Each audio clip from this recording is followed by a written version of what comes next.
ஈர்ப்பு விசையை கட்டுப்படுத்தும் முறை என்றால் பலவிதமான கண்டுபிடிப்புகள் எதிர்காலத்தில் வரும். அவற்றில் சிலவற்றை தற்போது காண்போம். மிதக்கும் உணவு தட்டு. ஈர்ப்பு விசையை கட்டுப்படுத்தும் கருவியினால் ஒரு உணவு தட்டை அந்தரத்தில் மிதக்க வைக்க முடியும்.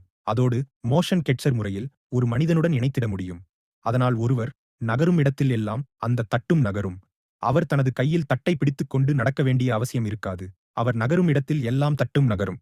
இது எதிர்காலத்தில் சிறந்த துணையாக இருக்கும். அடுத்ததாக, கட்டிடத்தை இடிக்க உதவும் ஈர்ப்பு விசை இயந்திரம். ஒரு கட்டிடத்தை இடிப்பதற்கு அதிக விலை கொடுக்காமல் இந்த வகை ஈர்ப்பு விசை இயந்திரத்தினால் கட்டிடத்தை எளிதில் இடிக்க முடியும். இதனால் பெட்ரோல் செலவு, ஆட்கள் செலவு, நாட்கள் செலவு, சுற்றுப்புற தூய்மை ஆகியவற்றை கட்டுப்படுத்த முடியும். ஒரு கட்டிடத்தில் நடுவில் இந்த வகை ஈர்ப்பு விசை கருவியை பொருத்திவிட்டால், அது பூமியின் ஈர்ப்பு விசையை விட பன்மடங்கு ஈர்ப்பு விசையை வெளிப்படுத்தும்.